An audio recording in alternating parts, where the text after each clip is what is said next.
Bueno, pues la última hora es que un motorista, todavía no tenemos muchos datos porque acaba de ocurrir en un accidente en la avenida Mamerto Cabrera, cerca de Orbecame, tuvo un accidente al chocar contra un coche. Al parecer el coche se saltó, todavía está investigándose el posible stop y se empotró la moto contra el coche. Está en un estado grave, esperemos que tenga suerte. Muy buenas tardes, estamos en Café de Periodistas y como siempre saludamos a todos los oyentes de Lancelot Radio y también a todos aquellos que nos ven a través de internet. Don Pedro Martín, buenas tardes, ¿cómo estamos, Jorge, don Pedro? ¿qué tal? Muy buenas tardes. También en este caso Guillermo Uruñuela, buenas tardes Guillermo, ¿cómo estás? ¿Qué tal, Jorge? Buenas tardes compañeros. Y Valentín Ollané, buenas tardes, ¿cómo estás? Buenas tardes, Jorge.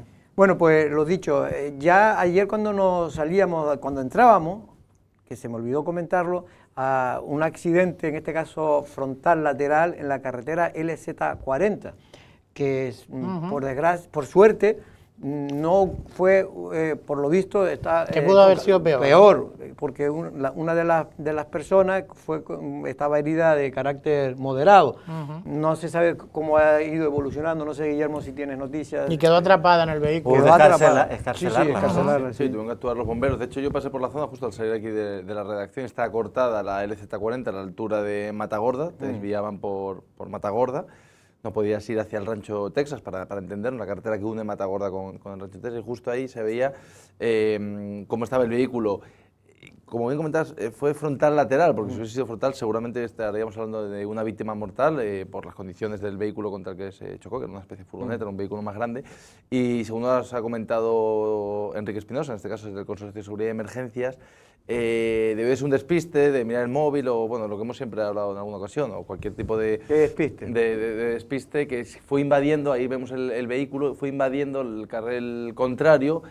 Y el vehículo que venía enfrente, pues claro, veía que le iba invadiendo y en esa carretera no hay prácticamente margen, entonces tuvo que tirar prácticamente al arcén de la carretera, volcó, pero por suerte. Pues eso es lo que le salvó la vida, probablemente. Eso le salvó la vida, porque si no hubiese fallecido. Ahí vemos, si hubiese chocado frontalmente, entonces lo pudo esquivar y chocó lateralmente y bueno, gracias a eso seguramente salvó la vida. Lo he dicho en varias ocasiones, pero es lo que me dice la Guardia Civil, se ha convertido en una de las carreteras más peligrosas ahora mismo de la isla de Lanzarote, porque es la que más circulación tiene de una sola vía, es decir, no hay otra carretera que de una sola vía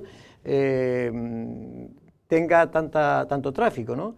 Yo sigo insistiendo, porque yo cuando voy por ahí, la verdad que voy con miedo, porque como bien dices tú, ve a gente que se despistan, que van hablando con el móvil. Sí, no tienes margen además de maniobra, no tienes arcén. No tienes prácticamente.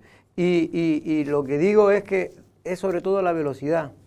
Hay que intentar poner en esa carretera hasta que se haga la nueva, que no se hará hasta dentro de 2 o 3 años, hay que ponerse un límite de velocidad, más de 70 ahí no se puede ir, porque es un peligro completo.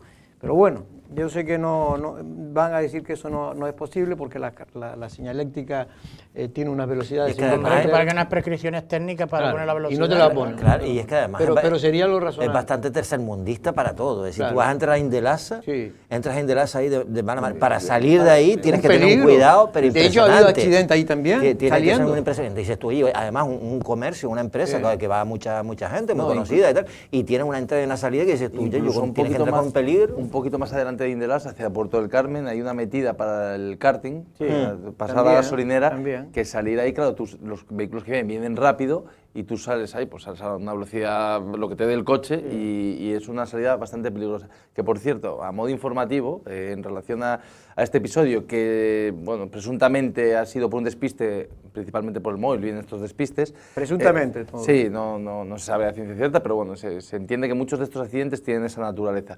Y el otro día, casualmente, hablando con un amigo que me comentó que le multaron, ya no solo es por hablar por teléfono, digo para que la gente lo sepa, simplemente con manipular un móvil te pueden multar. Es decir, él está cambiando música porque lo tenía enchufado por USB a la radio. ¿Pero eso es utilizar el móvil? ¿Eso es utilizar el móvil? Sí, pero hay gente que piensa que es solo por hablar, es manipular el móvil y le quitaron 6 puntos. No, o sea que y es que te voy a decir... Es que es más peligroso. Efectivamente, lo que me dice a mí la Guardia Civil es que es más peligroso el utilizar el móvil, que ponértelo aquí, ponértelo aquí, al fin y al cabo estás mirando y está prohibido, evidentemente, pero más peligroso es manipularlo.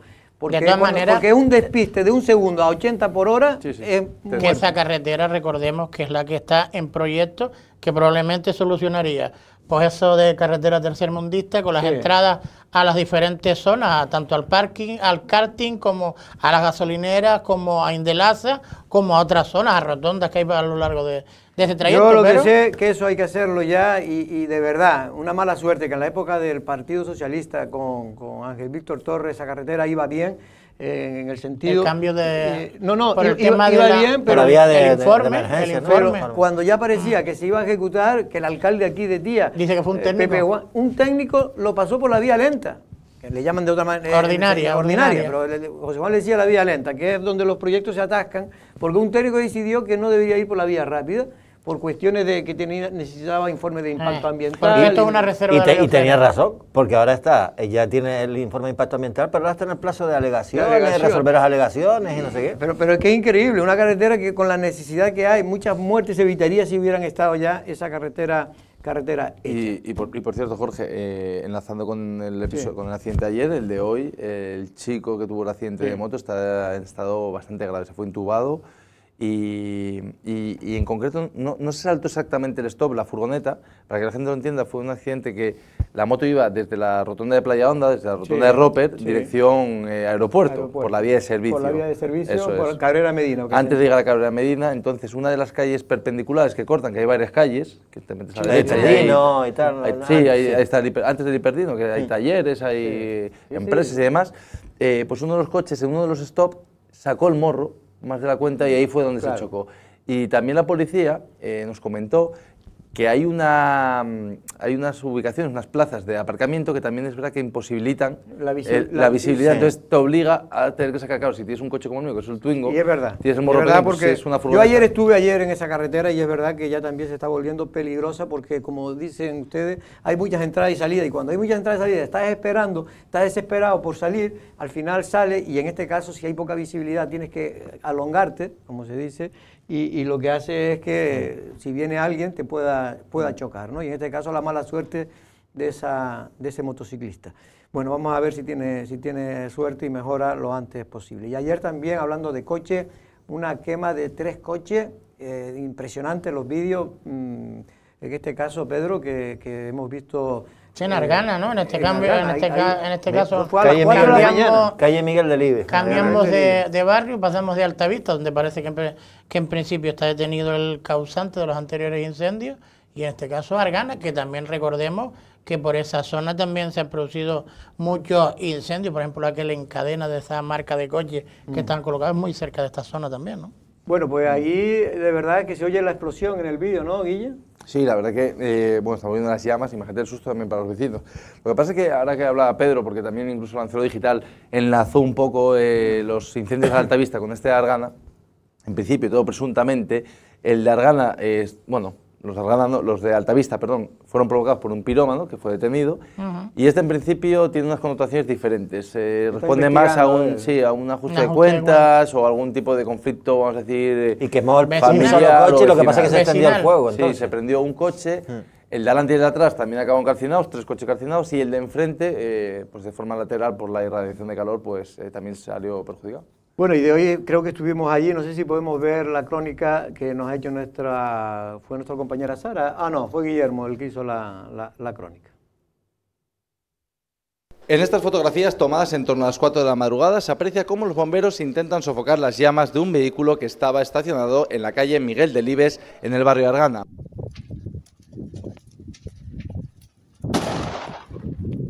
Y así se encontraba esta misma mañana la zona aún con restos de un incendio que comenzó en un vehículo que se calcinó por completo y que acabaría afectando a 3 más. 2 de ellos terminarían de la misma manera, siniestro total, y un tercero se salvó, aunque el calor irradiado también le afectó por el lateral. Porque fue provocado por todo aparcado a las 4 de la mañana, pero bueno, cuando llegamos estaban los 3, ha sido siniestro total, y además estaba ya afectando a un tercero que estaba enfrente, por el lateral, donde estaba lo que es la pintura y lo que son los plastiquitos y todo eso, los embellecedores, que también tienen una degradación, pero bueno, ese se puede salvar. También los bomberos tuvieron que actuar en la jornada de ayer en un accidente circulatorio. Un turismo invadió por completo el carril contrario e impactó con una furgoneta que venía de frente y por suerte pudo reaccionar para evitar el choque totalmente frontal. El señor que venía de frente veía que se venía contra ella, intentó ponerse lo más alejarse lo más por eso, pero al final se tuvo que chocar porque no tenía más espacio y tuvo que hacer un choque frontolateral.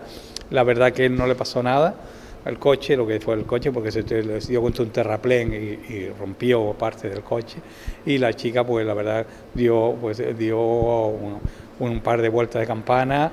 Además estaba aturdida, estaba totalmente desorientada y con bastante contusiones. La mujer del vehículo estaba aturdida por el golpe y el conductor de la furgoneta presentaba contusiones. Ambos fueron atendidos por los servicios sanitarios que acudieron al lugar de los hechos y trasladaron a los accidentados hasta las instalaciones hospitalarias para realizarles las pruebas oportunas.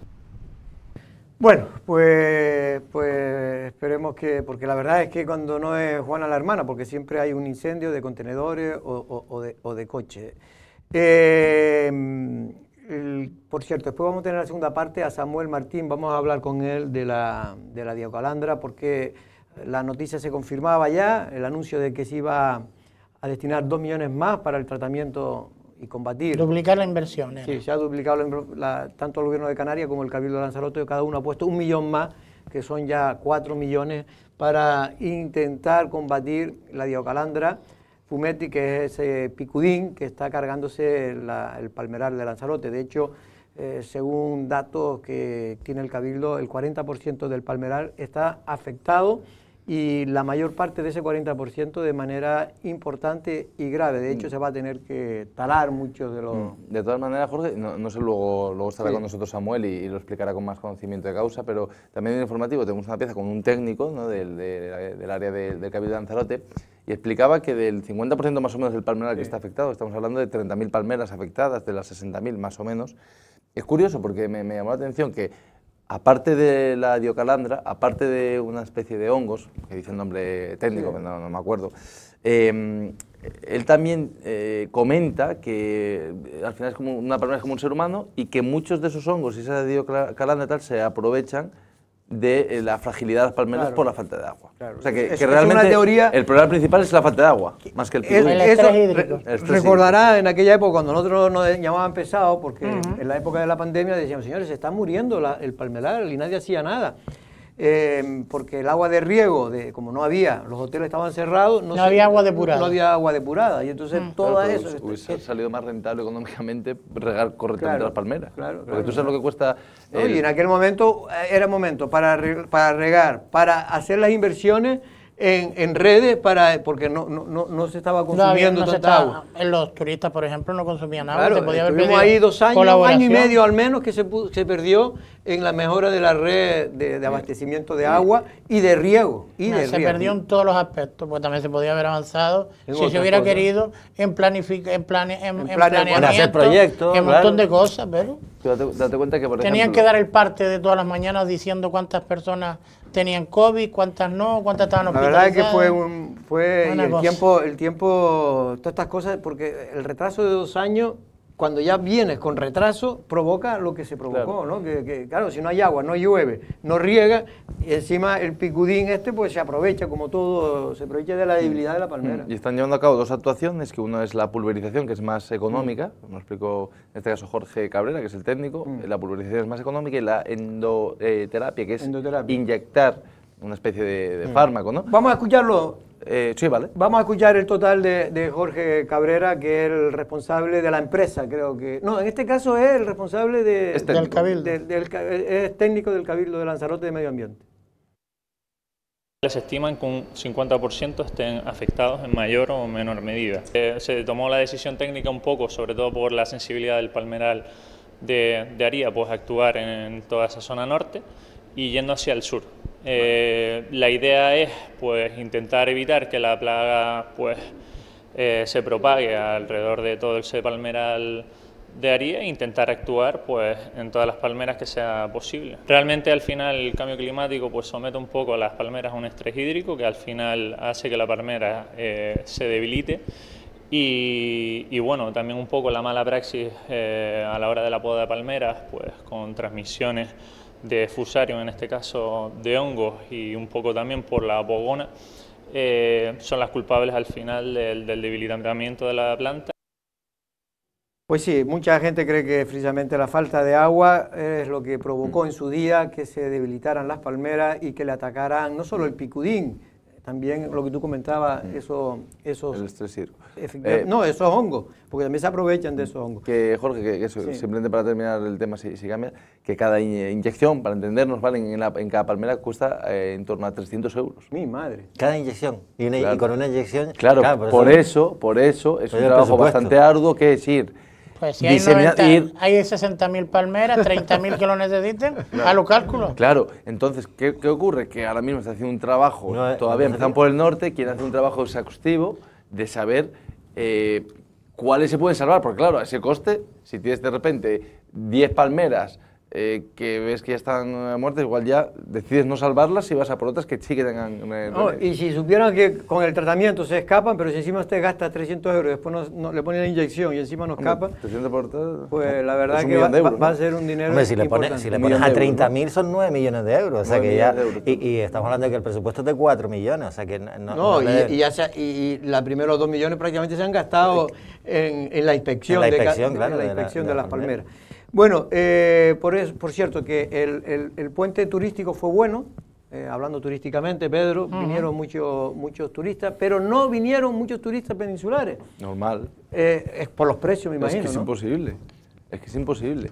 Antes hablaba Susana que, bueno, daba los datos que había caído considerablemente, ya no solo ahora, sino que creo que esta tendencia, realmente hubo un pico en la época de pandemia donde la gente por miedo seguramente dice, oye, Y por seguridad. sí, por miedo y por seguridad, dice, Y oye, porque era la gente con dinero. prefiero ir a Canarias y como encima llevo 2 años encerrado, pues... Todo el mundo tenía dinero porque no gastaba en otra cosa. Claro. No, y había todos los funcionarios, toda esta gente que acumuló tanto dinero Claro, ahí, ahora porque, bien, porque estos seguían, porque los demás lo pasamos mal, pero los funcionarios tuvieron la suerte de... Tú date cuenta que de cuando poder seguir nosotros cobrando. compramos como residentes un billete a la península, a eso le tenemos que añadir un 75% más que cuando nosotros Multiplicar por 4. Claro, entonces es que para un matrimonio, ya no te hablo de una familia, que por supuesto, un matrimonio simplemente, yo lo digo por ejemplo por mis padres, que muchas veces están mirando para ir a Lanzarote y muchas veces mi padre dice, cuando cojas vacaciones, vende tu Asturias, Más barato. porque es En que algún ir a un momento matrimonio te se sale llegó a 1.000 pedir, euros. a pedir, cuando Canarias tenía peso específico en el gobierno, ¿no? Por lo menos era necesaria, cuando tenía más representación, se llegó a pedir incluso que se incentivara Familias directas, los ¿no? billetes, los billetes de los peninsulares a Canarias, que también tuvieran una bonificación. Pero claro, de ahora hecho, ya- lo que tú dices, habían teorías que decían, en vez de bajar tanto el 75% Claro, a los, me a incentivaron los que vengan. canarios, bajar el 50% y el 25% a los peninsulares que vinieran de turismo. Ujú. Porque de alguna manera... Al final repercute aquí. Claro, contribuye a dejar dinero, que esos son impuestos que al final se reparte para mejorar la sanidad, para mejorar la educación. Pero finalmente De todas maneras, Jorge, los políticos decidieron, no, hombre... el turista, que sí, claro, porque nosotros votamos y ellos no. El turista, al fin y al cabo, lo que sí vamos a coger la parte positiva, sí es un turista que está gastando mucho más dinero Sí. en destino, no en origen. Que Efectivamente. eso por lo menos palía un poco la falta de turistas. Pero lo que nos peninsulares. cuenta en este caso Susana Pérez, la presidenta de la Confederación Turística de Lanzarote, es que el turismo va bien, el puente fue bueno, pero no porque vinieran peninsulares o los propios canarios internamente, sino sobre todo porque viene turista extranjero, pues sobre todo de Inglaterra, que es el principal bastión que tenemos turístico nosotros a la hora de extraer turistas, personas para que vengan aquí. Y viene la Navidad también viene bien, creo. De hecho, ¿no? viene mejor. Mejor. Unas cifras que se espera que, unas previsiones que superen el 90% de ocupación, que son cifras ya muy buenas. Lo que pasa es que existe cierta preocupación porque incluso Susana Pérez pues, retomó un poco o trajo a la actualidad una noticia que sacamos nosotros hace 2 semanas, bueno, y que es repetida en el tiempo, que son esas colas y sobre todo hacía énfasis en el mal servicio de taxis o la limitación que tiene Lanzarote pues, con esas colas interminables, pero no solo en el aeropuerto, sino incluso en la movilidad de la isla, porque cualquier turista, oye, pues estás en un hotel, pues te quieres mover y quieres ir a un sitio o a otro, y el que no pueda coger coche alquiler, pues tienes que tener un servicio acorde, ¿no? a una isla como Lanzarote. De hecho, Pues hay preocupación. Susana Pérez se hace eco un poco, Valentín, de esa preocupación que tienen muchos hosteleros, porque a ellos los turistas después les llegan las quejas.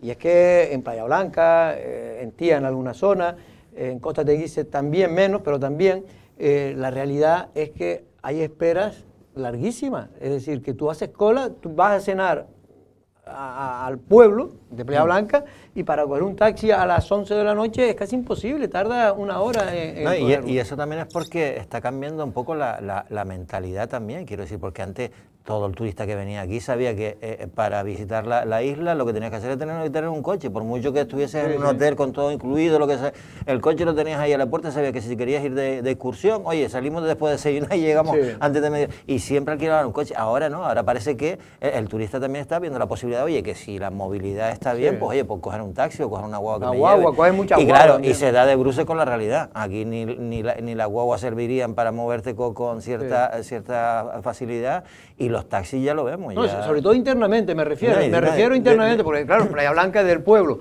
a los hoteles hay algunos que están a lo mejor a 2 kilómetros, 3 kilómetros. Oiga, pues esto tiene que haber un taxi, van con niños porque son turismo familiar, sobre todo ahora en Navidades. Bueno, y también yo lo veo un enfoque también más propio, que son los residentes, que ahora había unas épocas de fiestas, de... No, esto es en Arrecife tal. sobre Entonces, todo. yo muchas veces, por ejemplo, he declinado el ir a bajar a Arrecife, por ejemplo, a la Recoba, a algún sitio así, que sabes que te vas a echar un par de copas, porque si dices tú, oye, si salgo ahí y tengo un taxi más o menos en un tiempo prudencial, voy y me vuelvo en taxi tranquilamente. Pero solo de pensar, bajar, es decir, igual te estoy esperando una hora por un taxi y no aparece nadie, pues igual ya declinas la opción de bajar a Arrecife. Pues viene bien que descanse de vez en cuando, Guillermo. Es bueno descansar. Consejos tengo que para mí no... ¿Cómo es? Consejos doy que para mí no tengo. De todas maneras, la idea hace esa, años ya que no salgo. Si no puedo llamar a Jorge para que me recoja. la idea esa que tenemos de que uno puede salir un día entre semana y a las 2 de la mañana ya tienes un taxi esperando, Eso ya olvida. Pero ni aquí ni en cualquier lado, porque los taxistas también dicen, oye, ¿quién va a ser el turno de noche, de madrugada, de las 12 hasta las 6 de la mañana? Pues cada vez son menos. Yo lo sé por mí, que siempre dice que llega a las 6 de la mañana porque dice que no había taxi. Digo los fines de semana. Por cierto, Navilán, Pedro, es el espectáculo, el ferial, ¿no?, que se va a montar en el aparcamiento de Ginori. En el llano de Ginori. ¿Ya lo has visto? Se ve a simple vista cuando pasa, evidentemente llama mucho la atención la noria. También va a tener como si fuera una especie de descenso a través de un tobogán pero de nieve, ¿de nieve? ¿De nieve? Con trineitos, va a tener Pero la vas a gozar, ¿eh? Pues no lo sé, a mí me gustaría, a mí las norias me llaman la atención. No, por eso lo digo. Sitio he ido y me gustaría montarme la noria en algún momento. Va a tener 4 atracciones más, que creo que de las típicas, el tema de la pista de patinaje, que llama mucho la atención. Un mercado navideño. ¿También? Un mercado navideño, de todas maneras estoy adelantándolo. Mañana la presentación oficial. Pero te lo han contado todo, Pedro. No, y no sé qué más, y actuaciones musicales. Bueno, vamos a hablar alguna barrita de algún bar para echarse una copa. Eso nos va a fallar, esto es Lanzarote. Vamos a ver, porque creo que estuvo nuestra reportera intrépida, Sara González. Este sábado 14 a las 6 de la tarde se inaugurará Navilán, una de las ferias navideñas más dinámicas que en su segundo año busca posicionarse como uno de los principales eventos navideños en Canarias. Son muchas las personas que han podido acceder al charco de San Ginés en estos últimos días y han podido ver esta noria de grandes dimensiones, y es que esta atracción es una de las principales de la segunda feria de Navilán, una noria de 30 metros de altura. Pero esta no es la única novedad de esta feria navideña que quiere consagrarse como una de las más importantes de Canarias, y es que justo enfrente de mí se está montando un tobogán de 10 metros de altura para que los grandes y los pequeños puedan disfrutar de estas fechas navideñas. Para conocer en profundidad qué es lo que se puede encontrar en esta feria desde el 14 de diciembre hasta el 5 de enero, desde las 4:30 de la tarde hasta las 11:30 de la noche, hemos preguntado a su equipo de marketing las novedades de la segunda edición de Navilán. Son 35 metros, que son, por lo que yo tengo entendido, la más grande de la isla de Lanzarote. El tobogán son 10 metros de altura, son 4 carriles para deslizarte con donuts, son flotadores, y los más pequeños y también los más grandes se podrán divertir en esta atracción. Este año también se contará con actividades como la Casa de Papá Noel o pista de hielo natural y diferentes atracciones, sobre todo para el ámbito infantil. El escenario, pues como contamos el año pasado, para diferentes actuaciones y talleres también haremos este año. y bueno, todos los días habrá cositas por aquí. Además de zonas de descanso. Por otro lado, Navilán contará con 24 casetas de artesanos y de restauración que se podrán encontrar desde la entrada. Destacar también que el 24 y 31 de diciembre esta feria temática navideña permanecerá cerrada al público. Un espacio de ocio que desde el Partido Socialista denuncia que el Cabildo aporte más de 1,5 millones de euros en este evento cuando hay servicios básicos saturados en la isla.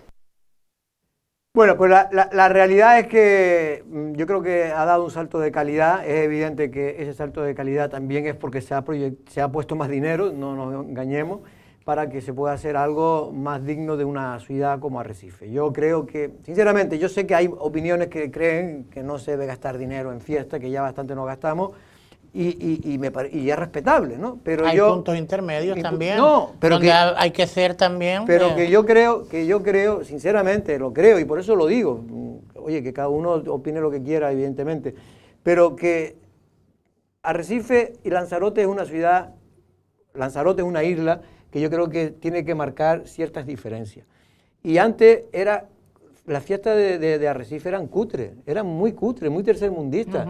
Y yo creo que le están pretendiendo dar un cambio de imagen con una ciudad más moderna, más de futuro, y yo creo que lo están consiguiendo. Ahora, ¿qué es mucho dinero? Pues posiblemente, todas estas cosas habría que intentar a ver si se puede ajustar más o se puede ajustar menos. Pero en fin, yo que no voy a ir ahí a Navilán, porque no estoy en edad para ir a montarme en la Noria. Para ir a comer y echarte una copita, ¿sí? Hombre, lo que sí que está, yo no sé si hay en Ventorrillo y cosas claro, de eso. Claro, que está... Hay un mercado navideño. Hay un mercado navideño, claro, y supongo que ahí también se podrá uno tomar algo, y el mercado navideño sí que vale la pena también entonces, verlo. Entonces me daré un paseo para verlo. Pero bueno, pero creo que se está intentando hacer algo distinto, y está bien que la oposición, como hace el PSOE, controle el gasto, porque es su papel. El papel de la oposición es siempre controlar.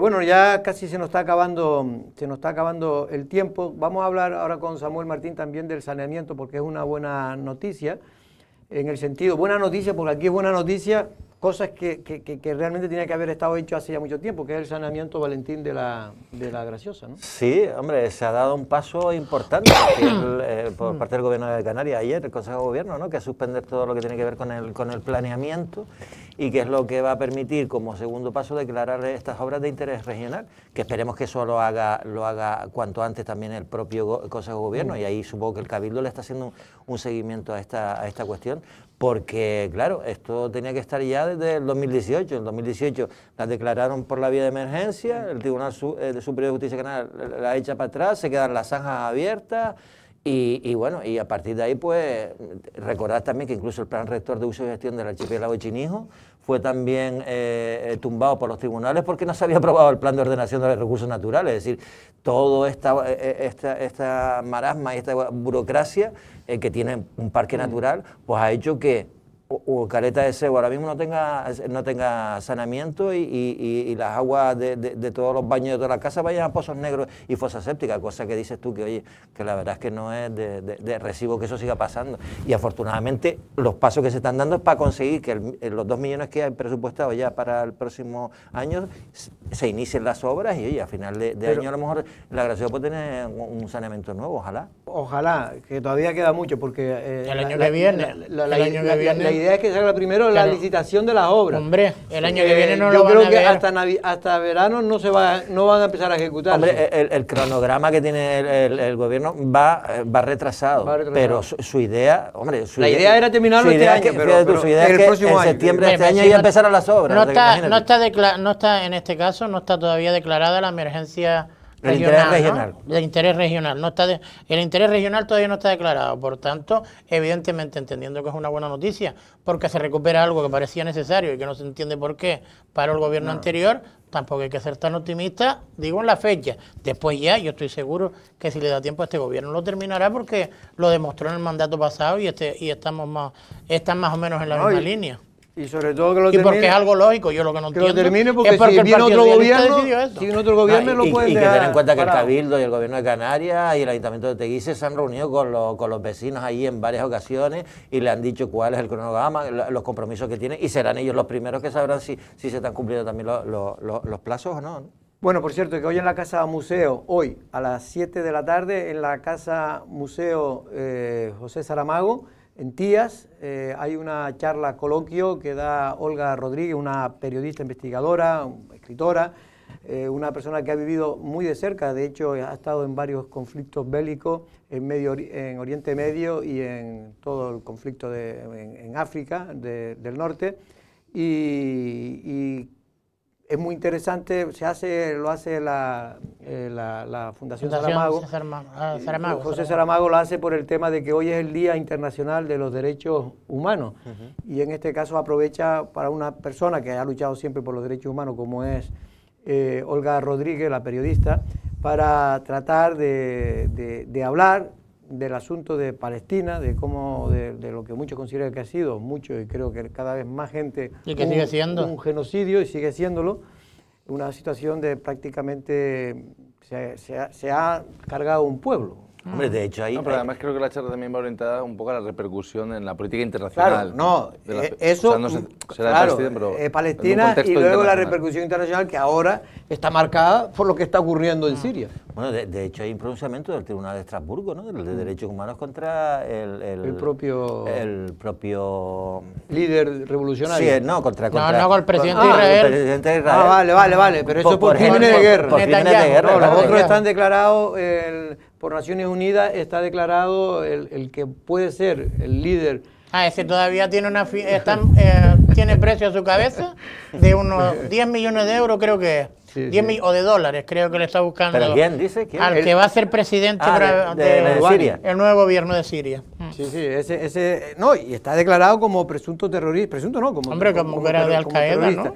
Pero en fin, yo este tema, sinceramente, es un tema porque es que defienda ahí lo que defienda es un peligro, porque es que está en la situación tan mal que la incertidumbre, ni malos ni buenos. No, porque el malo ya sabemos que era el otro. Ahora vamos a ver quién viene, si el que viene es bueno hay que descubrir los buenos. O va a ser peor los malos que lo que había. Pero es evidente que el malo era el señor Assad. Si ahora vuelven los burkas, claro, y todo este tipo de cuestiones, que es lo que se prevé, ¿no? Yo tengo mucho miedo porque la falta de libertad, yo siempre digo que la religión, cuando la teocracia, como es en Irán, que quitaron al zar de Persia, que era lo que era, un dictador, pero pasaron a la teocracia de la dictadura de Khomeini, que ha sido, no digo que peor, pero igual de malo. Es que ¿hay algún país árabe que tenga una democracia Pues yo consolidada? La verdad, Jordania es la única porque tiene el rey. Sí, pero también, bueno, podría, nosotros también tenemos un rey, y esto es una democracia parlamentaria.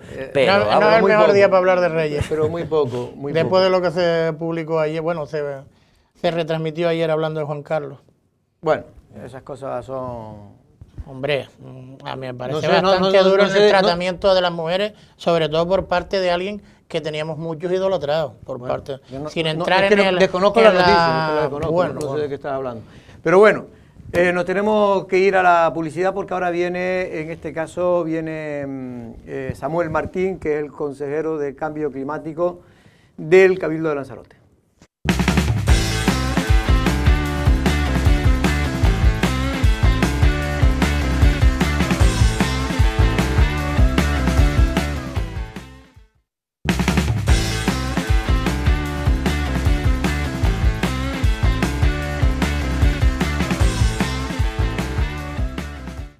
Bueno, pues ya estamos en la segunda parte del Café de Periodistas. Vamos rápidamente con nuestro invitado de hoy, Samuel Martín, que es consejero de Medio Ambiente, también de Cambio Climático. Buenas tardes, don Samuel, ¿cómo estamos? Muy buenas tardes.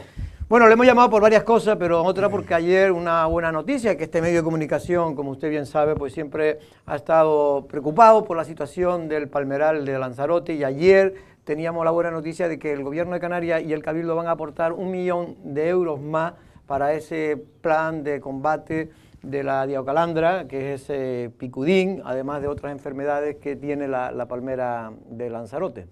Sí, como bien dice, desde Cambio Climático, Paisaje y Soberanía tenemos este proyecto con el Gobierno de Canarias, con la Consejería de Transición Ecológica, un proyecto que nació con 2 millones de euros en diferentes fases para una duración de 4 años. Ahora lo vamos a prorrogar hasta el año 2028 porque cada una de las administraciones nos hemos comprometido con esta nueva adenda a incorporar 1 millón de euros más, lo que vamos a hallar con un proyecto a 4 millones de euros para intentar salvar el palmeral de la isla de Lanzarote, que todos vemos en el estado actual que está. Sabemos que también la problemática hídrica le afecta al palmeral, pero principalmente también la diocalandra y otras afecciones que tiene la palmera les está haciendo muchísimo daño. Para ir por parte, ya sea digamos lo que es saber cómo se encuentra el palmeral, es decir, la enfermedad, quiénes las tiene y quiénes no, ¿ya está prácticamente terminado o no?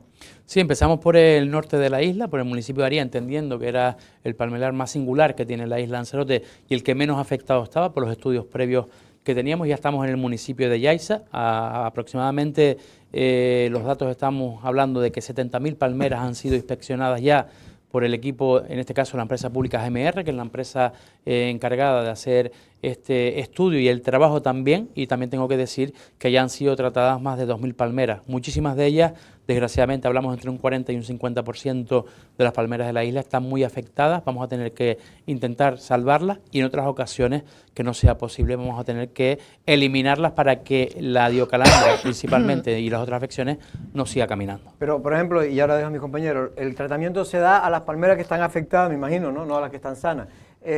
Pero escapan, ¿se sabe ya si están evolucionando favorablemente o todavía es muy pronto para decir? Sí, muchas van a poder salvarse, otras los técnicos valorarán si es necesario o no dar el tratamiento, viendo la cuestión, en este caso, que presente cada una de las palmeras en ese momento del estudio. Y si se fijan, por la isla de Lanzarote podemos ver como ya muchas de ellas están marcadas en 3 señales, ¿no? La verde tiene un punto verde, quiere decir que esa no la ha atacado en principio la diocalandra. Después tenemos un punto amarillo, que son las menos afectadas, y después las rojas, que son las que están en el estado más grave, que son en las que estamos actuando.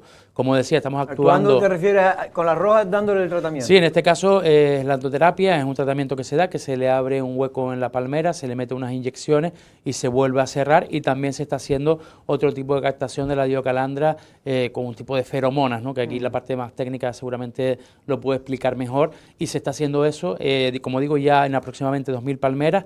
Otras muchas ya las tenemos diagnosticadas que no se van a poder salvar, y ahora con esta ampliación del contrato lo que vamos a hacer no solo mejorar también la imagen de la palmera, sino aquellas que ya no se pueden salvar, eliminarlas para que no se sigan transmitiendo. Claro. Lanzarote ha tenido un problema en este caso, Jorge. Se entiende que la diocalandra, por las afecciones que hay, empezó por el sur de la isla de Lanzarote, por el municipio de Yaiza, y se fue transfiriendo de un lugar al otro, y los corredores que tenemos a lo largo de las carreteras ha sido también cómplice, ¿no?, de que llegara hasta el norte de la isla.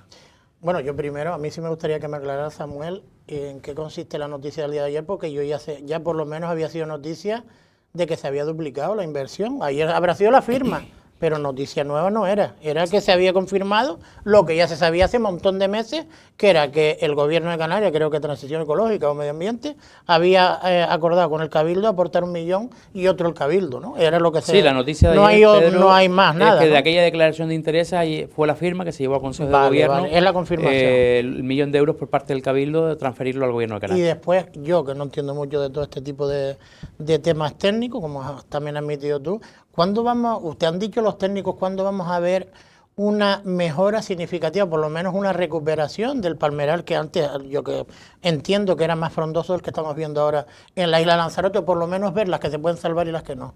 Sí, esto es un trabajo lento al final, ¿no? Hasta 2028, como digo, va a estar este convenio vigente con lo que acabamos de firmar ahora con el gobierno de Canarias. Es un trabajo que no se va a ver de un día para otro, eso hay que decirlo, pero también hemos querido poner medidas a lo largo de esta adenda, que es como lo que decía antes, la mejora paisajística, el mantenimiento de aquellas palmeras, y sobre todo también que en los lugares donde haya que eliminar estas palmeras, que es una novedad que sí no habíamos anunciado hasta ahora y que está en esta adenda, es que vamos a crear en el Cebal, en el centro que tenemos en Argana, un invernadero para poder tener semillas de plantas y vegetación autóctona de la isla de Lanzarote, para en aquellos corredores que se tengan que eliminar la palmera, plantar también una vegetación que sea fuerte y que no necesite tampoco mucho aporte de agua, ¿no? Que al final es la vegetación que tenemos en la isla de Lanzarote, como lo estamos haciendo en Cumbres de Famacia. Consejero, buenas tardes. De todas maneras, la primera fase supongo que será la de los 2 primeros millones, la foto fija, ¿no? Hablaba de que han inspeccionado 70.000 palmeras, no sé cuál es digamos, la cantidad de palmeras que hay en todas las islas y si se puede ya dar una cifra de las del punto rojo que se van a tener que eliminar. ¿Cuántas se eliminarían del total del palmeral? Bueno, la noticia que me daban hoy, antes de venir aquí, justo también hablaba con los técnicos, nos han actualizado los datos. Como decía, se han analizado aproximadamente 70.000 palmeras y 60.000 nos dice los técnicos, en este caso de GMR, que entre el 40 y el 50% están afectadas. Dentro de esa afección habrá que estudiar ahora cuáles son aquellas que ya sabemos que no se van a salvar, solo hay que verlas como están o en el periodo en el que se vayan a analizar nuevamente, porque esto se hizo un trabajo previo hace algunos años ya, se inició el procedimiento con esos 2 primeros millones de euros que se ha hecho el análisis de toda la isla y también el tratamiento, y lo que hacemos ahora es incrementar eso también para poder tener más recursos humanos para intentar llegar cuanto antes a todas las palmeras de la isla. Pero en concreto hay gente que me pregunta, y yo por ejemplo, yo tengo 2 palmeras, me han puesto, tengo 3 y 2 me han puesto con rojo. A mí me dijeron, los que hicieron la prospección, a ver cómo estaba el tema, de que bueno, que ahora darían el tratamiento en una segunda fase. ¿También van a ir, lo van a recibir los domicilios privados?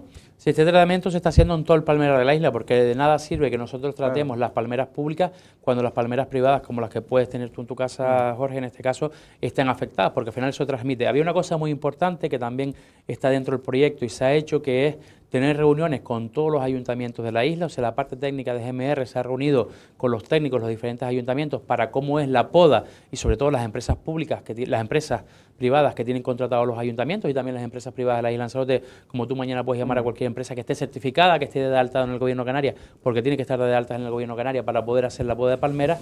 Se ha reunido con el equipo técnico de GMR para explicar cuál es la poda adecuada, ¿no? Porque al final aquí estamos acostumbrados, como dicen ellos, a tener la palmera así, en esta forma de pincel, cuando la palmera canaria siempre tenía que estar de la forma contraria, ¿no? Porque al final lleva menos mantenimiento, lo haces una vez, pero también quitar las hojas verdes de las palmeras, lo que dicen los técnicos es que ayuda a que el bicho pueda entrar también por esa zona, ¿no? Al final estás debilitando la piel, igual que cuando se hace raspado de las palmeras. ¿Te refieres al afeitado que le llaman? El afeitado, que es el raspado que se hace sobre el tronco de la palmera, pero también la poda de la palmera, ¿no? Ese ángulo que yo decía antes, ¿no? De tener un ángulo en forma de pincel o tenerlo en la otra forma, que realmente es la imagen de la palmera canaria que siempre hemos estado acostumbrados a ver en dibujos y en fotografía, ¿no? Bueno, y Samuel, a mí también me gustaría preguntarte, dice, ¿no?, según los estudios, que han sido tan vulnerables el palmeral de Lanzarote por el estrés hídrico, ¿no? Esto les ha debilitado mucho la palmera.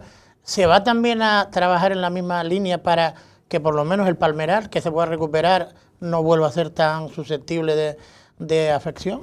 Sí, una de las cuestiones que decía antes, ¿no? También el estrés hídrico que tiene la palmera, por eso cuando hablamos de que aquellos corredores o aquellas palmeras que se quiten, que se plante vegetación, que no necesite tanta agua con la situación que tenemos ahora en la isla de Lanzarote y La Graciosa, lo vamos a trabajar de esa manera. El ayuntamiento, por ejemplo, por decir alguno, el ayuntamiento de Aría, que he estado hablando con el concejal de Aría, ellos ya están también trabajando en esa línea, ¿no?, de llevar cubas a los diferentes palmerales que tienen para darle agua también a la palmera, porque al final todo ayuda, no solo el tratamiento que se le va a dar para acabar con la diocalandra y las otras especies que están afectando a la palmera, como pueden ser los hongos, pero también ayuda muchísimo que la palmera esté hidratada, ¿no? Sí, de hecho hay teorías que dicen lo contrario, lo que dicen es que precisamente, como dice Pedro, el hecho que cuando se extendió el picudín fue precisamente en la época de la pandemia, cuando se extendió de manera rápida. ¿Por qué? Porque se dejaron de regar, coincidió con la sequía que llevamos con 3, 4 años de sequía, y esto es lo que ha hecho que las palmeras precisamente estén más afectadas. De hecho, la de los hoteles, que reciben más riego y más cuidado, pues más o menos creo que han escapado mejor. Bueno, realmente lo que me he demostrado en este tiempo que llevo en la Consejería de Medio Ambiente es que la imagen de la palmera al final nada tiene que ver con la situación que tiene. Hemos visto en los últimos meses como palmeras en el municipio de Aría que han caído, tienen una copa espectacular, la vemos de lejos y parece que está la palmera máximo esplendor y después la palmera está hueca por dentro. De esas palmeras se han caído algunos cogollos de palmera en el municipio de Aría, gracias que no ha cogido a ninguna persona, y por eso también la seguridad, y lo que vamos a ampliar con este proyecto es estar en las zonas de mayor tránsito, ¿no? En las principales avenidas también, que tenemos que tener en cuenta la situación de las palmeras. Bueno, pues haremos un seguimiento y veremos cómo sigue este asunto, porque la verdad es que es preocupante cómo penetró el picudín, porque yo recuerdo que cuando entró el picudo rojo, ¿te acuerdas? El famoso picudo rojo, ¿no? Que por suerte en Lanzarote solo se detectaron, no sé si ya no va a detectar alguna. pero por lo menos se cortó porque se cogió a tiempo, ¿no? Y eso era lo importante. Bueno, vamos a hablar de otros temas. Por cierto, aunque usted directamente no tiene nada que ver, pero ayer también recibía una buena noticia la isla de La Graciosa, en el sentido de que de alguna manera se va a destinar 2 millones ya, se aprobó los 2 millones para continuar con el famoso saneamiento alcantarillado y también el tema de la depuración de las aguas, es decir, poner una depuradora. Para entenderlo, ahora mismo no hay depuradora en La Graciosa, ¿no? No, ahora mismo, al igual que en muchas partes de la isla de Lanzarote, La Graciosa lo que tiene son pozos, ¿no? Hay muchos pozos que seguramente, desgraciadamente, estén filtrando, y las nuevas construcciones sí tienen pozos donde se hace la recogida después de forma manual, ¿no? En este caso, con cisternas que después se llevan hasta la isla de Lanzarote. Yo creo que es una noticia muy positiva, Jorge. Yo creo que es un compromiso de este gobierno. Nosotros, según entramos, desde la Consejería de Medio Ambiente, hablando de saneamiento y abastecimiento, desde la Consejería de Aguas, que dirige el compañero Domingo Ceja, llevamos a pleno, por un lado, desde la Consejería de Medio Ambiente, el saneamiento de la Isla Graciosa, porque entendíamos que como órgano gestor hicimos un informe hablando de lo que estábamos diciendo ahora, de que muchos pozos que existen en la Isla de La Graciosa pueden filtrar, y eso acaba al final en el subsuelo y en el mar, y por lo tanto, como órgano gestor y medio ambiente, teníamos que actuar. Pedimos colaboración a la Dirección General de Aguas del Gobierno de Canarias, tanto por una parte como por la otra, y ahora tenemos esta suspensión del planeamiento, el planeamiento a nivel insular y el planeamiento a nivel local, lo que va a facilitar llevar a cabo esos proyectos, ¿no? Que ahora tocará desde el Gobierno de Canarias licitar en este caso la ejecución, ¿no? De esos proyectos y los pasos previos, ¿no? Que es lo que hablábamos antes, de que tiene que haber esa declaración de interés regional, que es lo que pedimos desde el Gobierno de Canarias, desde el Gobierno del Cabildo. Yo sobre esto, Samuel, si me permite, me parece un contrasentido, ¿no? Porque estas obras podrían haber estado ya terminadas hace ya, pues no sé, del 2018 prácticamente. En 2018 se declaró la emergencia de estas obras, pero después lo tumbaron los tribunales. Uno puede entender que se trata de un parque natural, pero la obra sí que es absolutamente necesaria, pues no, el tribunal va y la tumba, y ahora estamos en el 2024 sin saneamiento en un parque natural, en una isla reserva de la biosfera, y teniendo pozos negros, fosas sépticas y terminando el agua en el mar. Son cosas que no se entienden, quiero decir, el funcionamiento a veces burocrático de la normativa relacionada con los parques naturales, ¿no? Sí, la verdad que desgraciadamente se paralizó el proyecto. Yo creo que es un proyecto que es muy interesante, no solo en La Graciosa, es un proyecto que tenemos que llevar también al resto de la isla de Lanzarote, porque al final son muchos los pueblos de Lanzarote que no tienen saneamiento, quitando las zonas turísticas y alguna que otra, pero la mayoría están todas con pozos. En este caso tenemos que buscar la solución, porque al final también tenemos que ser conscientes de lo que se está generando en el subsuelo de la isla, que al final acaba en el mar. En este caso, yo creo que los gobiernos anteriores tienen que haber sido más diligentes. Nosotros lo fuimos al principio de legislatura, según entramos en el gobierno. Lo primero que hicimos fue ponernos con este tipo de proyectos, con proyectos interesantes que estaban paralizados y que van a ser de vital importancia para la isla de La Graciosa en este caso, y sobre todo también hablando del abastecimiento de agua, ¿no? De la necesidad que hemos visto en muchísimas ocasiones de esos cortes que se sufren por esa tubería que está en el estado en el que está, ¿no? Bueno, yo me gustaría volver otra vez al tema de la vegetación. No, de las palmeras no, en este caso el tema de la cochinilla mexicana, la situación en la que se encuentran las tuneras de la zona típica, ¿no? Las Malas, Guatiza, toda esa zona, y en general la isla de Lanzarote. ¿Se va a emprender algún tipo de tratamiento para intentar evitar que se pierda por completo? Sí, bueno, vemos como, y noticias importantes como veíamos hace poco, de que algunas de las plantaciones que siguen en Lanzarote, que ya no se dedican a la recolección de la cochinilla como era antes, sino con productos también para incluso comestibles de la tunera, se le puede dar salida, ¿no? Porque al final también eso influye, ¿no? Que el producto final tenga una salida que no esté guardada en almacenes, como sabemos que hay muchísima cochinilla todavía en Guatiza y en Mala que puede estar guardada en algunos almacenes. Tenemos que buscarle una salida para que sea atractivo también a las nuevas generaciones de mantener el paisaje. Ese es el paisaje que tenemos en la zona norte de la isla de Lanzarote. Nosotros hemos hablado, hay expertos incluso dentro del área de la Reserva de Biosfera con el que he podido hablar, en este caso como Juan Cazorla, que creo que en alguna ocasión lo han tenido por aquí, que pertenece a la Asociación Milana también, que fomenta el uso de la cochinilla y también el cultivo de la tunera. Tenemos un centro ahí que todos sabemos la problemática que ha tenido, que estamos intentando también recuperar por parte del Cabildo para dar esa transformación a la tunera, y yo creo que eso va a ser importante. Es verdad que hay expertos que nos dicen que el problema de esto es lo que hablábamos antes, igual que con el agua, el subsuelo, ¿no? Que la cochinilla mexicana también puede estar en el subsuelo y habría que hacer una regeneración durante un tiempo de ese suelo para poder volver a plantar y cultivar lo que es la tunera típica de Isla Lanzarote, y en eso también lo estamos trabajando, en este caso desde la granja experimental, se están haciendo proyectos, incluso si pasamos por delante de la granja vemos la zona de tuneras que tienen, vemos que le están dando tratamiento, a ver cuál es el tratamiento más efectivo para la tunera, en este caso por la afección que tiene, y al final es algo también muy nuevo que entró hace poco. Antes hablábamos de la diocalandra, hablamos ahora de la cochinilla mexicana, y ahí también vemos la importancia muchas veces de lo que se dice, no solo con las especies vegetales, sino como las especies animales, de cuando se transportan de un lugar a otro, al final la afección que puede tener. Sí, porque creo que esta vino de La Palma, es decir, la mexicana. De todas maneras, a mí me han dicho además gente experta que es que el grado ya de infección que tiene la tunera es como para ya plantearse directamente quitar eso, claro, y en esas zonas pues plantar otro tipo de... El problema ha sido también principalmente el abandono que ha sufrido la tunera en los últimos años, ¿no? Teníamos un producto que salía muchísimo, que era en este caso cuando se recogía todo ese producto que se vendía muy bien. Hay productos, como decía antes, que la cochinilla está en los almacenes de muchas personas muy mayores en este caso, y que los descendientes no se han dedicado a la tunera porque ya no era algo productivo. Por lo tanto habrá que buscarle salidas. También es verdad que siempre hablamos del paisaje, hay que mantener una parte del paisaje de la tunera en la zona de Guatiza y Mala, pero también es verdad, como dice, que durante esos 2 años que se tenga a lo mejor que eliminar gran parte de esas tuneras, se puede ir regenerando el suelo con otro tipo de cultivo para aprovecharlo, porque al final es un cultivo fértil, un suelo fértil en este caso. Por desgracia, lo que dicen algunos técnicos que yo he consultado es que va a ser muy difícil poder salvar. No tiene recuperación. No tiene recuperación porque podría haber una acción rápida y contundente de quitar ya todo lo que esté afectado y las que queden, intentar conservarla, pero así todo dice que va a ser muy complicado. Pero bueno, vamos a ver lo que ocurre. Por cierto,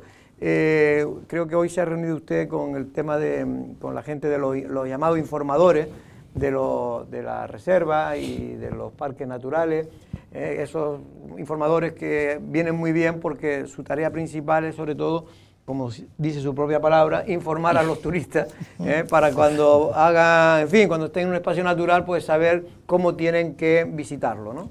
Sí, hemos tenido hoy una reunión de coordinación, hemos tenido 2 a lo largo del tiempo que ya llevan, empezaron a finales del mes de agosto, el contrato está hasta el mes de finales de enero del próximo año. La idea es seguir manteniendo, porque nos hemos dado cuenta que parece que reduce los índices de hechos que se producen en los espacios naturales protegidos. Lo tenemos en 7 lugares de la isla. Ahora mismo uno de los lugares que principalmente presenta mayores incidencias es la zona de Famara y la zona del Golfo, pero también están en el volcán del Cuervo, están en Caldera Blanca, están en la zona del volcán en todo lo que es el Parque Natural de Caldera Blanca, Volcán del Cuervo, Montaña Negra, toda esa zona también se está haciendo una labor importante, sobre todo, como bien dice Jorge, de informar a aquellos que visitan los espacios, ¿no? Por ejemplo, solo puede estar en parques, perdón que te moleste, que te interrumpa, en los espacios naturales, por ejemplo, en la zona donde está la rofera de Tía, famosa... ahí tenemos una persona también. Ahí también hay una persona. Ahí tenemos una persona, intentamos que explique dónde se puede estacionar, dónde no. Es verdad que se han hecho actuaciones en estas últimas semanas, se hicieron algunas actuaciones con el Ayuntamiento de Tía y con el Ayuntamiento de San Bartolomé, tuvimos una reunión, se ha puesto un vallado de seguridad vial en la zona justo enfrente de la rofera para que la gente no aparcara y cruzara la zona de las grietas desde el otro lado. Es verdad que están aparcando en la zona de las grietas. Estamos con el Ayuntamiento de San Bartolomé también buscando alguna solución de aparcamiento con el de Tías también para esa zona. El Ayuntamiento de Tías ha hecho un estudio geotécnico de lo que son las grietas para ver cómo se pueden utilizar y cómo no, y con eso también nos va a ayudar a decir cómo va a ser el uso en esa zona. Todo eso va sumado a proyectos que espero que puedan salir dentro de poco, como es el del Parque Natural de los Volcanes, para el control de los accesos y sobre todo limitar también la afluencia que están teniendo todos estos espacios. ¿Y el tipo de incidencia y cuántas? Pues ahora mismo desde agosto de este año estamos hablando de entre 2.500 a 3.000 incidencias que han detectado. Muchísimas incidencias son como ellos lo llaman, de orden público, de música en algunos espacios naturales protegidos, de hacer asaderos en sitios donde no se puede. En Famara tenemos muchísimas incidencias de meterse la gente en la zona de las dunas a hacer sus necesidades. Tenemos incidencias también de animales sueltos en espacios naturales protegidos, sobre todo en la zona de Famara hay mucha gente con perros sueltos, que no se debería porque está dentro de un espacio natural protegido. Tenemos gente también, como contaba una de las informadoras, en la zona de La Corona, que se saltan. O sea, la corona es un sendero lineal y no se puede bordear lo que es la Corona en sí. La gente se lo salta, incluso se suben a las paredes a escalar, ¿no? Ahí ya los informadores lo que hacen, llaman en este caso a los agentes medioambientales, a Guardia Civil o Policía Local, para ver si se pueden acercar, identificar a esas personas y después tramitar desde el área de medio ambiente esos expedientes. Cuando estamos hablando de cosas graves. Cuando son cosas que, en fin, que una les damos un tirón de oreja. Le da un tirón de oreja y dice, oye, vaya por esa vereda, no salga usted. Tenemos por que aquí. tener en cuenta que estas personas... Yo tampoco veo bien, sinceramente, oye, una cosa es una cosa, pero si un turista se sale de la vereda, tampoco lo vas a multar, lo que tienes que decirle, mire... Muchas veces también, Jorge, yo creo que es por desconocimiento. Nosotros Claro, ahora desde el área de medio ambiente estamos en un proyecto muy importante, que es la red de sendero insular. Lanzarote no tiene una red de sendero insular, Lanzarote y la Real Sociedad no tiene una red de sendero insular aprobada. Nosotros estamos ahora tramitando el documento para poder tener ese proyecto, para llevarlo a pleno y aprobar una red de sendero insular y después con eso tener todo lo que es un mantenimiento de señalética, una aplicación informática que te diga cuáles son los senderos por los que puedes ir, cuáles por los que no puedes ir. Después también tenemos las nuevas tecnologías, desgraciadamente el uso de drones también es una de las incidencias que tenemos en el espacio natural protegido y son muchísimas cuestiones que al final estas personas, aunque no tengan la capacidad de denunciar o tramitar una denuncia, si tienen la capacidad de informar y parece que está funcionando. No, lo que quiero decir es porque a veces a una persona tú le pones un gorro y una porra y coges una mala leche, cojones, ¿no? Y entonces hay que tener cuidado con ese tipo de gente que son para informar y para que el turista, oiga, al que está realmente haciendo algo mal, pues entonces que lo denuncie, pero si es por una equivocación o porque no sabe por dónde ir, no sé, más bien tiene que ser más educadores. Más educación. El sentido común hay que aplicar. Hablar de educación. A mí me gustaría preguntarte, Samuel, cambiando de tema, por el último Consejo de la Reserva. Me parece que es importante porque se esperaba sobre todo el pronunciamiento de ese Consejo con respecto a la famosa LZ5. Ustedes en ese Consejo parece que se ha decidido primero que no se consuma más territorio en torno a carreteras y que prácticamente, aunque sí ha aclarado que si se van a reparar carreteras que necesitan por la afluencia de coches, pues que necesitan un desdoblamiento, pero que esta famosa variante de la LZ5 por el momento no se ha aclarado si se va a ir nuevamente al tema del soterramiento de la LZ2 o se va a buscar otra alternativa. ¿Por dónde se está yendo? ¿Por dónde se está trabajando? Bueno, primero está el Gobierno de Canarias todavía tramitando, Pedro, el proyecto de la LZ5. Ustedes saben que en la legislatura pasada el Partido Socialista gobernaba en Canarias, gobernaba en Lanzarote y decidieron apostar por la LZ5, que es la carretera que iría por la zona del Jable, ¿no? En este caso por fuera de Playa Honda, una carretera paralela a la carretera actual de Arrecife Playa Honda y también paralela a la circunvalación que llegaría hasta la zona del hospital.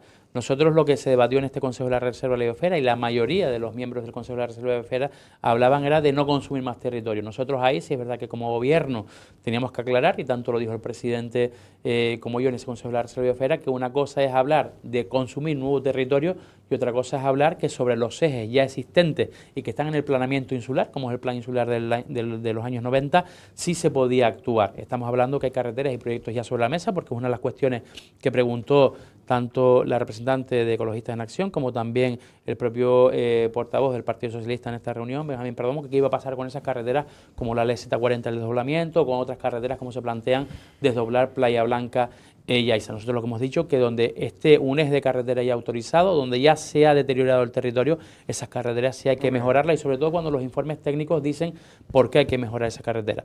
¿Se pueden buscar otras soluciones y alternativas a la LZ5? Ya lo dicen los propios informes, que la mejor solución no era hacer una nueva carretera, sino era buscar soluciones sobre el eje que está. Ese es el planteamiento que ha hecho este gobierno al gobierno de Canarias. Pero ahí tengo que decir algo porque hay gente que participó y nos llamaron, porque nosotros lo titulamos, porque se había dicho por informadores que estaban dentro de que se había votado en contra de la carretera de la LZ5. Realmente allí no se votó nada. No hubo votación, hubo un pronunciamiento. Ni siquiera se habló exactamente de esa carretera, según tengo entendido. Sí, es verdad que el portavoz del Partido Socialista preguntó qué iba a pasar con esa carretera, igual que yo lo decía antes, con la LZ40, y nosotros lo que hablamos, lo que se habló allí fue el presidente dio la palabra a los diferentes representantes del Consejo de la Reserva Biosfera, que tenemos que decir que no solo es la representación política la que está allí, están todos los entes y organizaciones y la masa social de la isla de Lanzarote, y cada uno dio su parecer, y el parecer mayoritario, como decíamos en la nota de prensa, era de no consumir más territorio y sí apostar, algunos ni eso lo decían, y hay que decirlo, ¿no? Que por ejemplo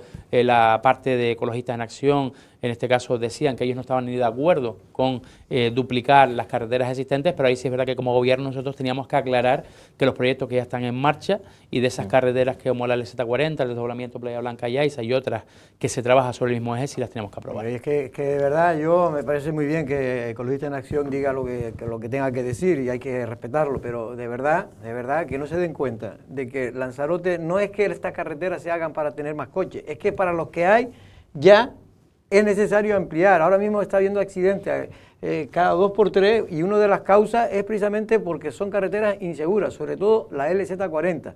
Y ya no le digo también que cada vez será más la que va de Yaiza a Playa Blanca.